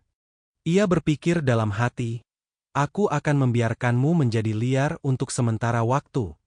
Keyes, orang itu, hanya tahu cara memburu mutan sepanjang hari. Ini juga hal yang baik, setidaknya telah menyelesaikan banyak masalah bagi rakyat kita. Qinglong dan teman-temannya dapat pergi ke lembah kabut dengan lebih lancar. Selama kau memperoleh esensi dewa, segala sesuatu yang telah kau lakukan sebelumnya akan menjadi rendah. Meskipun ada beberapa gesekan kecil di pusat komando kerajaan Huasu, secara keseluruhan, kecuali Li Tianyang, semua orang bersemangat. Semakin banyak mutan tingkat tinggi dari pasukan gabungan yang dibunuh Zhang Yi, semakin besar kemungkinan mereka akan memenangkan pertempuran pada akhirnya. Namun, masih terlalu dini untuk merasa bahagia. Karena tujuan utama mereka mendarat di pulau itu bukanlah untuk membunuh siapapun, tetapi untuk mendapatkan esensi dewa. Sebagian esensi dewa setidaknya dapat menciptakan mutan setingkat Epsilon. Terus terang saja, nilai mutan tingkat Epsilon sama dengan jumlah seluruh penduduk pulau tersebut. Jika pasukan gabungan mendapatkannya terlebih dahulu, mereka tetap akan menjadi pecundang utama. Pusat Komando Sementara Angkatan Laut Kolombia. Depresi. Suasananya sunyi. Suasana di kantor pusat komando sangat sunyi. Para petugas menyaksikan Christina meninggal. Mereka berdiri tegak, diam-diam melirik Jenderal Horn di depan mereka dari sudut mata mereka, tidak berani bernapas. Hanya dengan melihat punggungnya saja, orang bisa merasakan bahwa kemarahan sang jenderal telah mencapai puncaknya. Hell's Chain lainnya telah jatuh. Kali ini, kecuali mereka mendapatkan esensi dewa, mereka akan menderita kerugian terbesar sejak akhir dunia. Ketika dia kembali ke pangkalan Angkatan Laut, dia pasti akan diturunkan pangkatnya ke paling bawah dan tidak akan ada kemungkinan untuk dipromosikan di Angkatan Laut sejak saat itu. Meskipun sejauh ini, itu bukan kejahatan perang dan kesalahannya tidak banyak. Namun jika terjadi kesalahan, seseorang harus bertanggung jawab. Sebagai panglima tertinggi di medan perang, dia tidak bisa lepas dari kesalahan. Jenderal Horn mengepalkan tinjunya dan membantingnya keras ke meja komando. Matanya merah dan dia mengatupkan giginya begitu keras hingga gusinya berdarah. Kita tidak bisa terus seperti ini. Orang ini lebih merepotkan dari yang kita duga. Kita tidak lagi memiliki keuntungan di medan perang. Dia menoleh dan menatap wakilnya, Letnan Kolonel Cludy, dengan tatapan tajam. Kirimkan penghancur jiwa, katanya dengan dingin. Pada saat yang sama, hati semua orang yang hadir juga menjadi dingin. Cludy menelan ludahnya dan bertanya dengan susah payah, apakah kita benar-benar harus berbuat sejauh ini? Bahkan Kadilais, yang menonton pertunjukan itu dengan tangan disilangkan, mengalami perubahan ekspresi ketika mendengar nama Soul Lost. Dia mendesah, seolah mengingat sesuatu. Jenderal Horn meraung, kita tidak punya jalan keluar sekarang. 3 anggota rantai neraka telah terbunuh, menyebabkan kekuatan tempur kita menjadi sangat tidak seimbang. Sekalipun kita mengirim mutan lain ke pulau ini, mereka hanya akan menjadi makanan si bajingan bernama Keyes itu. Kita tidak boleh kalah dalam pertempuran ini. Kita harus memenangkannya, berapapun biayanya. Jenderal Horn melambaikan tangannya dan berkata, aku adalah komandan tertinggi di sini sekarang. Ikuti perintahku. Pergi dan lepaskan jiwa. Para petugas saling berpandangan. Meskipun mereka tidak ingin melihat monster itu muncul kembali, sebenarnya tidak ada cara lain sekarang. Di meja kerja, beberapa operator membuka gambar desain kapal perang. Seluruh struktur kapal dapat dilihat di layar. Layarnya diperbesar, hingga ke bagian terdalam kapal. Kau dapat melihat di sana, di bawah lapisan baju besi, ada kotak besi yang mirip peti mati. Tangan operator itu gemetar dan dia memandang Jenderal Horn. Jenderal, silakan masukkan perintah. Sebuah panel operasi muncul di hadapan Jenderal Horn. Ia ragu sejenak lalu dengan cepat memasukkan perintah pelepasan. Sesaat kemudian, di dasar kapal, ada ruangan tertutup. Ruangan ini dipenuhi cairan bening, yang merupakan pelarut organik paling berbahaya. Orang biasa akan cepat berubah menjadi patung es jika terkontaminasi sedikit saja. Solusi semacam itu memenuhi ribuan meter kubik ruang. Terdengar suara aliran air dan muncullah tanda heksagonal di lantai dasar ruangan. Lalu sepotong lantai mulai naik perlahan-lahan. Lantainya semakin tinggi dan tinggi, memperlihatkan apa yang ada di bawahnya. Itu adalah peti mati yang terbuat dari logam hitam yang tidak diketahui. Warnanya sepenuhnya hitam dan tidak memantulkan cahaya apapun, seolah-olah cahaya yang melewatinya pun akan ditelannya. Rantai logam berat menyeretnya perlahan ke permukaan larutan. Pintu ruangan terbuka. Puluhan tentara asing Kolombia, bersenjata lengkap dengan peluru tajam, mengarahkan senjata mereka ke sana seakan-akan mereka sedang menghadapi musuh yang tangguh. Meskipun mereka tahu peti mati di hadapan mereka cukup kuat untuk menyegel mutan yang sangat kuat. Namun monster dalam peti mati itu pernah memberikan bayangan yang sangat besar pada mereka. Siapapun yang mendengar namanya akan merinding. Pada hari kerja, hanya sedikit orang di armada Laut Columbia yang berani menyebut namanya. Semua orang memanggilnya, kau tahu siapa? Dia adalah mimpi buruk seluruh armada Columbia. Di bawah pengawalan para prajurit, peti mati hitam besar itu diletakkan di landasan peluncuran. Seorang mutan yang tampak seperti seorang perwira datang ke konsol, dan pusat komando mengirimkan sinyal bahwa ia siap. Mereka segera mulai beroperasi dan menyerahkan semua informasi pribadi Zhang Yi. Menghancurkan jiwa, misimu adalah membunuhnya. Kehidupannya sederhana dan mudah. Karena takdirnya terlalu rumit, dia tidak dapat memahaminya. Di dalam peti mati hitam itu, sebuah kepala pucat dan jelek tiba-tiba membuka matanya. Wajahnya tidak menyerupai orang hidup, dan kepalanya sangat besar, seperti kepala manusia yang direbus dalam panci. Pupil matanya sebesar butiran beras, dan elektroda yang dimasukkan ke kepalanya langsung mengirimkan informasi target ke otaknya. Kemudian, tombol peluncuran ditekan. Pintu ruang peluncuran kapal perang terbuka. Peti mati hitam itu diluncurkan seperti rudal dan langsung terlontar menuju Pulau Bintang. Ini adalah perilaku yang sangat lucu. Karena mereka bahkan tidak berani melepaskan orang-orang di dalam dan mengirim mereka ke pulau itu. Soul Lost, pedang bermata dua Angkatan Laut Kolombia. Tegasnya, dia adalah eksperimen yang gagal dalam program prajurit super. Dari 1.000 prajurit dengan potensi kekuatan super yang awalnya dipilih, hanya Chardiles yang berhasil pada akhirnya. Hampir semua orang yang tersisa meninggal. Namun, Soul Lost merupakan pengecualian. Dia selamat, tetapi hampir kehilangan kewarasannya, hanya menyisakan kekuatan untuk membunuh. Seringkali, dia adalah mesin pembunuh, dan hanya sesekali tetap terjaga. Jadi ketika dia muncul, seringkali orang pertama yang dibunuhnya bukanlah musuh, tetapi Angkatan Laut Kolombia. Bercanda, jumlah prajurit Kolombia yang tewas di tangannya jauh lebih banyak daripada jumlah musuh. Tetapi Angkatan Laut Kolombia memilih untuk tidak menghancurkannya, melainkan melestarikannya. Karena mesin pembunuh yang murni dan berbahaya seperti itu akan berguna cepat atau lambat. Misalnya, sekarang, peti mati hitam diluncurkan dari kapal perang Horn, dan setelah terbang dalam parabola di udara, ia menghantam lumpur Pulau Bintang dengan keras. Keributan di sini tentu saja tidak luput dari perhatian pasukan koalisi negara bagian Huasu. Akan tetapi, selama lawan tidak mengirimkan Chartiles, maka di permukaan hal itu tidak tampak melanggar aturan permainan. Di atas kapal, Horn memberitahu semua orang di pulau saat dia mengirimkan Soul Lost. Beritahu mereka untuk berhati-hati dan mencoba menghindari pertemuan dengan makhluk penghancur jiwa.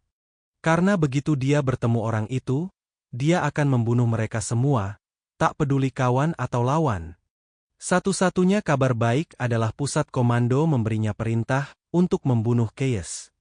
Jadi dia akan menjadikan Keyes sebagai target pertamanya dan memburunya. Peti mati besar itu hampir seluruhnya terkubur di dalam tanah. Hanya sebagian kecil yang terlihat di atas. Namun, keributan di sini menarik perhatian orang-orang asing di sekitar. Di atas gedung tinggi beberapa kilometer jauhnya, ruang tiba-tiba menjadi terdistorsi.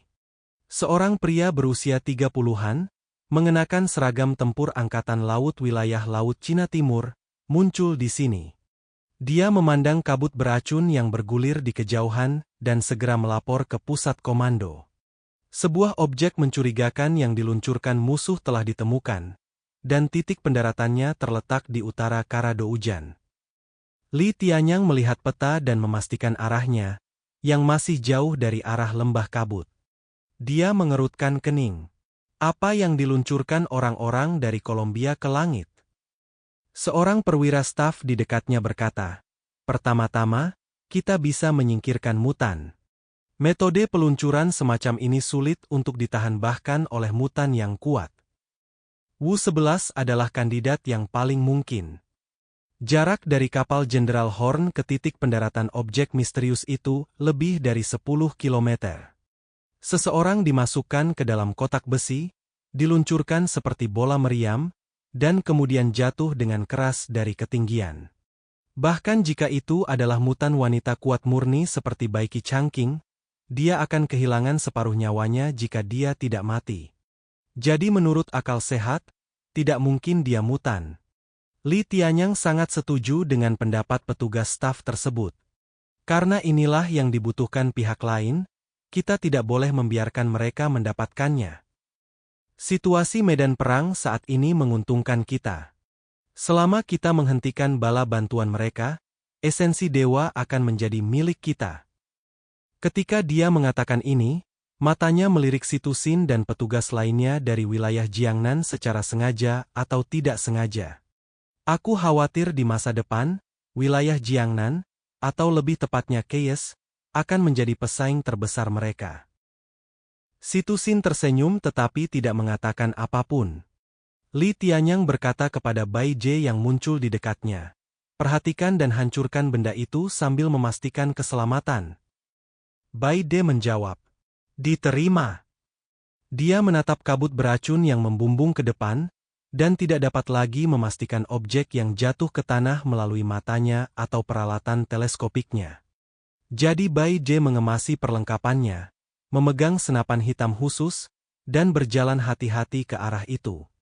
Akan tetapi, saat dia berjalan di sepanjang jalan, dia tidak memperhatikan ada orang lain di dekatnya. Mutan yang diharapkan dari Kolombia juga tidak muncul. Namun karena menaati perintah, ia tetap berjalan hati-hati menuju titik pendaratan benda misterius itu. Baru ketika dia sudah berada dalam jarak 10 meter dia dapat melihat benda itu dengan jelas. Sebuah kotak logam hitam pekat. Bai De tidak berani ceroboh sama sekali. Dia segera mengangkat pistol di tangannya dan mengarahkannya ke kotak itu. Apakah itu senjata mematikan? Tapi mengapa itu diproyeksikan di sini? Kemungkinan adanya senjata pemusnah massal kecil, dan mereka masih memiliki penduduk di pulau itu. Apa-apaan ini? Bai De sangat bingung. Dia melihat sekelilingnya dengan hati-hati lalu mengeluarkan kotak logam kecil dari ransel taktis di belakangnya. Kotak logam itu diletakkan di tanah dan dengan cepat retak, berubah menjadi robot kecil berbentuk laba-laba yang merangkak menuju kotak logam hitam itu.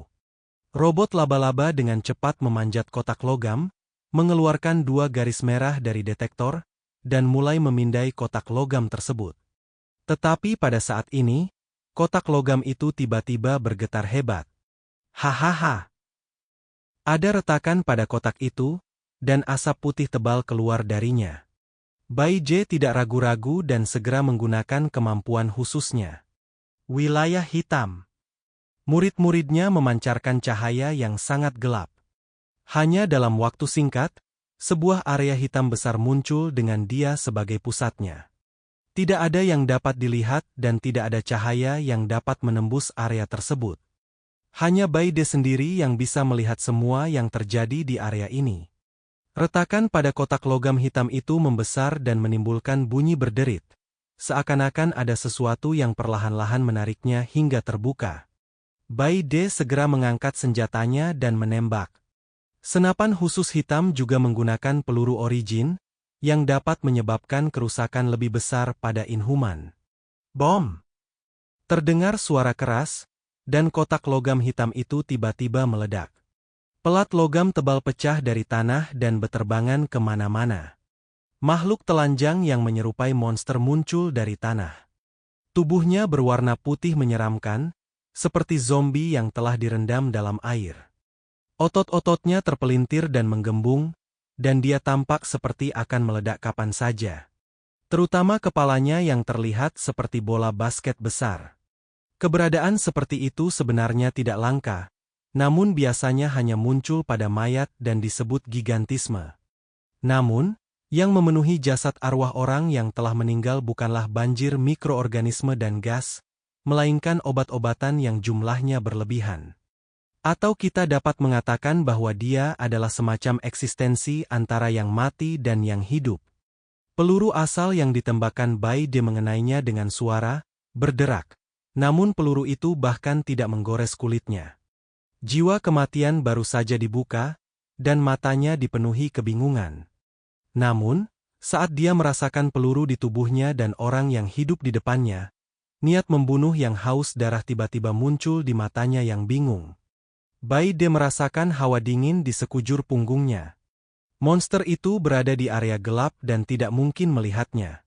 Namun mata penghancur jiwa itu memang sedang menatapnya. Ini adalah kemampuan penginderaan yang menakutkan. Terlebih lagi, tekanan yang berasal dari Sang Hun membuat Bai De merasa seperti melihat iblis. Gawat! Bai De berteriak. Karena adanya Black Domain, pusat komando tidak tahu apa yang dikirim. Li Tianyang bertanya dengan cepat, Bai De, apa yang terjadi? Ada monster, ada monster. Suara itu berhenti di sini dan dengan cepat berubah menjadi suara listrik. Sosok penghancur jiwa itu langsung muncul di depan Bai De. Hanya dengan satu gerakan, tangan kanannya yang besar menghancurkan senapan di tangan Bai Je dan lengannya yang mencoba melawan, dan mencekik tenggorokannya. Sang Hun meremas dengan kuat, dan leher Bai Je seperti terpotong oleh sepasang tang, dan langsung terbang keluar. Kapten Mutan dari wilayah Laut Cina Timur ini terinjak-injak sampai mati bagaikan serangga di hadapan Soul Lost. Sang Hun menghancurkan Bai Je, Panglima Armada wilayah Laut Cina Timur, hingga mati seperti menghancurkan serangga. Tanpa henti, dia melemparkan tubuhnya ke samping dan mengamati sekelilingnya dengan mata dingin. Di dalam otaknya, tertanam instruksi tingkat tinggi selain keinginan membunuh, yaitu untuk membunuh seorang pria bernama Keyes. Sang Hun tidak merasakan keberadaan kekacauan, dan jejak kebingungan muncul di matanya. Dia hanya telanjang, berjalan di atas salju dingin bersuhu minus 60 derajat Celcius, mencari mangsanya.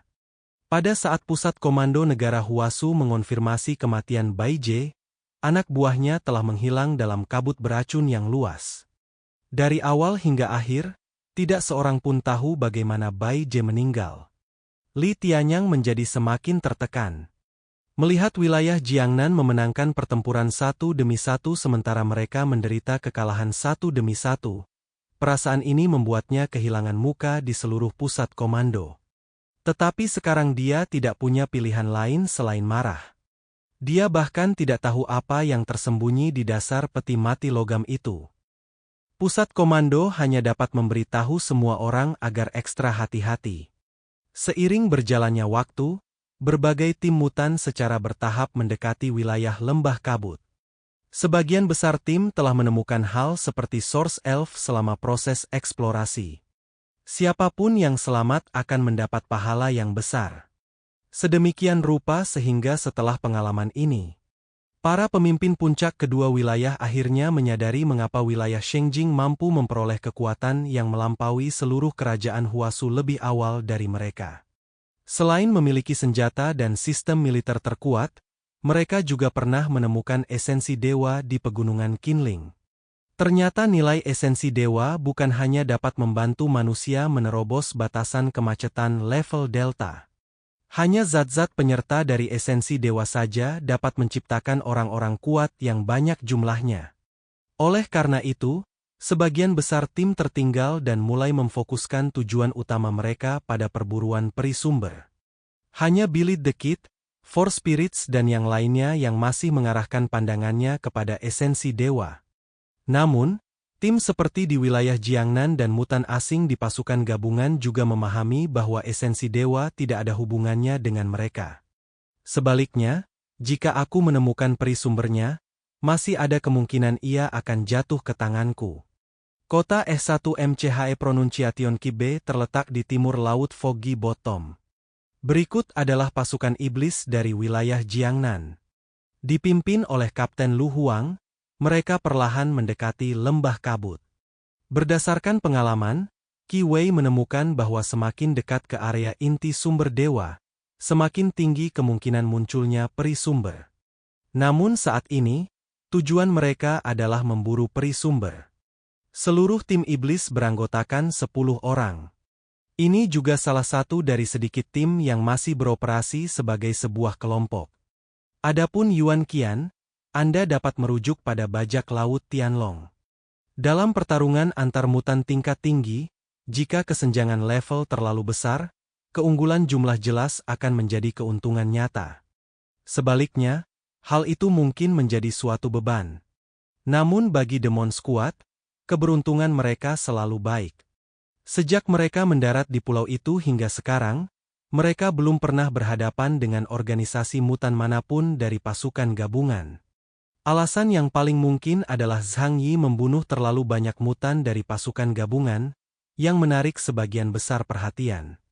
Namun, ketika mereka mendekati lembah berkabut, mereka tidak dapat lagi mempertahankan keberuntungan baik ini.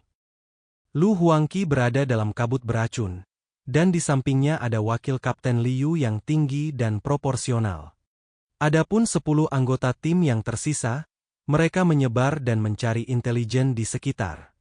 Seorang anggota tim berdiri di dahan pohon besar, memandangi alat pendeteksi energi di tangannya yang memberikan respons lemah. Kapten, reaksi energi telah terjadi di barat daya. Setelah menerima informasi itu, Kaisar Lu mengangguk dengan ekspresi acuh tak acuh. Jika benar seperti dugaan kita, jumlah makhluk pendamping ini akan bertambah seiring kita semakin dekat dengan sumber para dewa. Liu tersenyum dan membungkuk untuk berbisik di telinganya. Kapten, semakin jauh kita pergi, semakin besar kemungkinan menghadapi bahaya. Ah, aku tahu. Nada bicara Lu Huang sedingin biasanya. Meskipun dia muda, dia tidak bodoh. Hanya saja dia akhirnya menemukan kesempatan seperti itu, yang dapat memungkinkannya untuk meningkatkan kekuatannya dengan cepat. Bagaimana mungkin dia melewatkannya? Sepanjang perjalanan, mereka menemukan peri sumber 2 kali.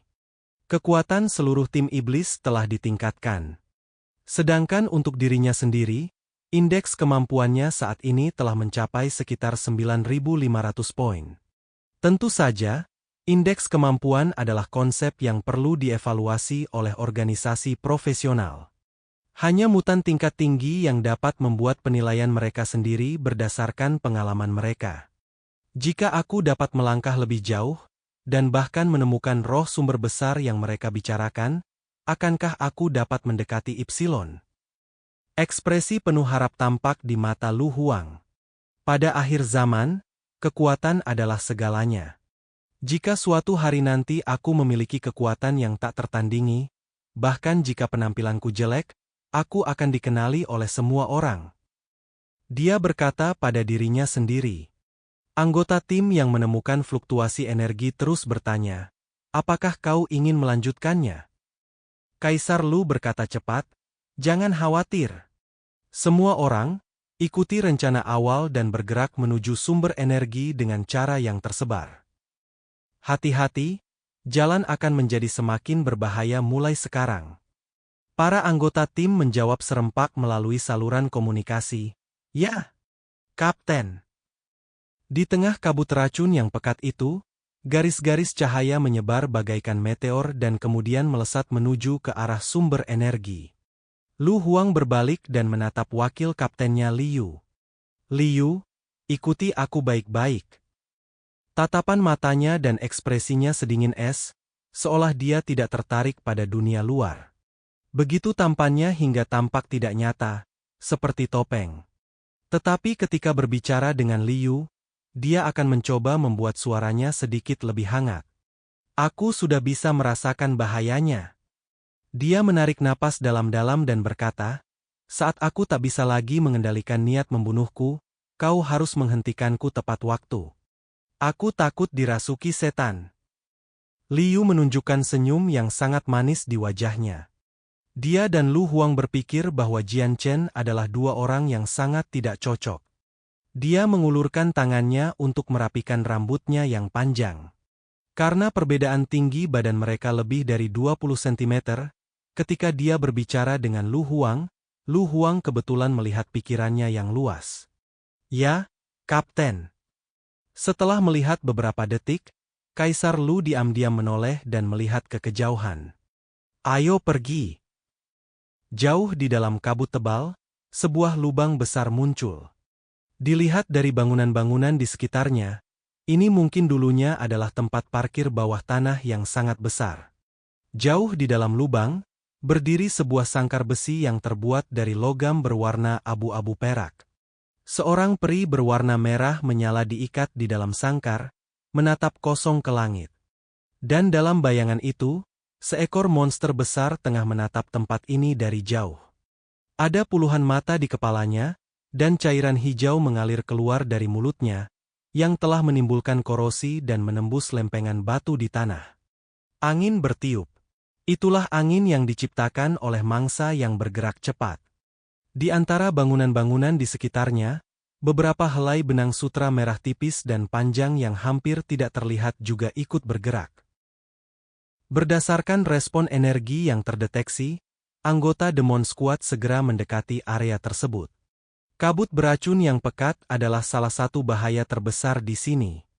Bukan sepenuhnya karena racun di dalamnya mematikan, tetapi lebih karena ia dapat membuat sebagian besar peralatan pengintaian tidak efektif. Oleh karena itu, mustahil untuk menilai situasi di sini dari jarak jauh.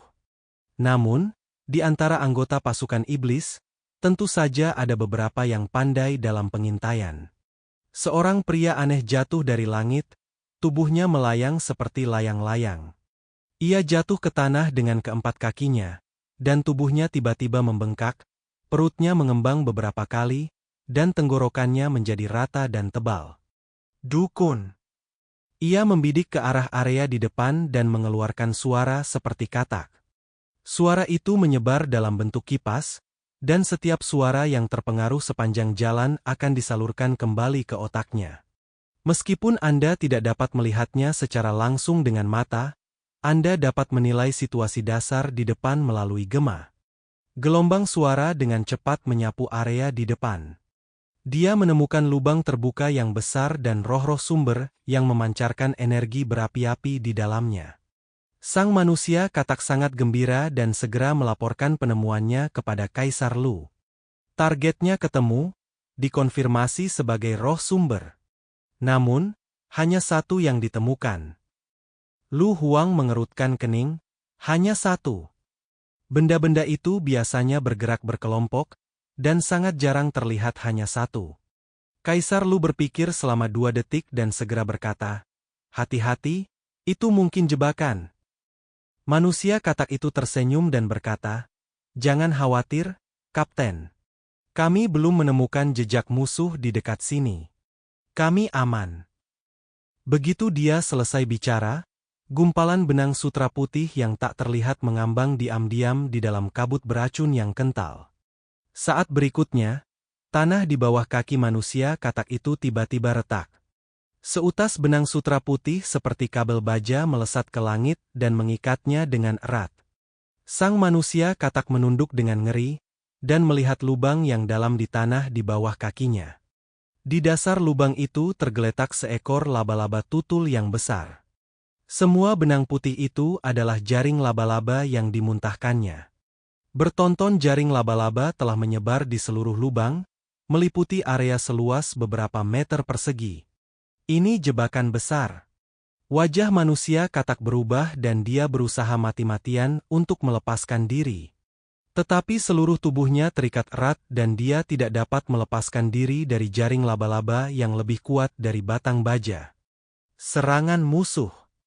Seorang anggota pasukan iblis yang tidak jauh dari sana melihat pemandangan ini, dan sambil melaporkan serangan musuh kepada Kaisar Lu, dia melompat untuk menyelamatkan.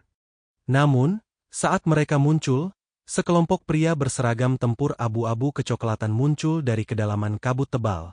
Seolah-olah kanvas telah terkoyak dari hutan yang bobrok. Seragam tempur mereka sangat unik. Seragam itu dibungkus rapat tetapi hanya memperlihatkan sepasang mata di balik lensa mata taktis. Mereka semua membawa 2 pedang samurai di punggung mereka, berpakaian seperti ninja. Mereka menggunakan kamuflase untuk berbaur dengan lingkungan sekitar. Terlebih lagi, beberapa ninja mahir dalam seni menghilang dan bahkan berhasil menghindari deteksi manusia katak. Pertarungan akan segera dimulai. Karena kedua belah pihak telah memastikan bahwa pihak lain adalah musuh bebuyutan, tidak akan ada lagi kata-kata yang tidak perlu dan mereka akan bertarung sampai mati. Tidak semua mutan yang mendarat di pulau itu mengarahkan pandangannya pada esensi dewa.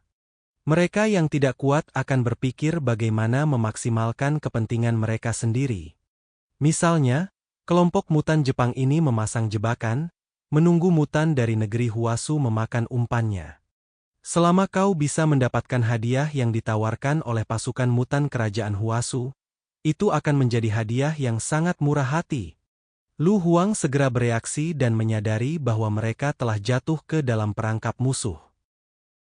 Pada saat ini, distorsi aneh tiba-tiba terjadi pada 2 pohon mati di sekitar mereka.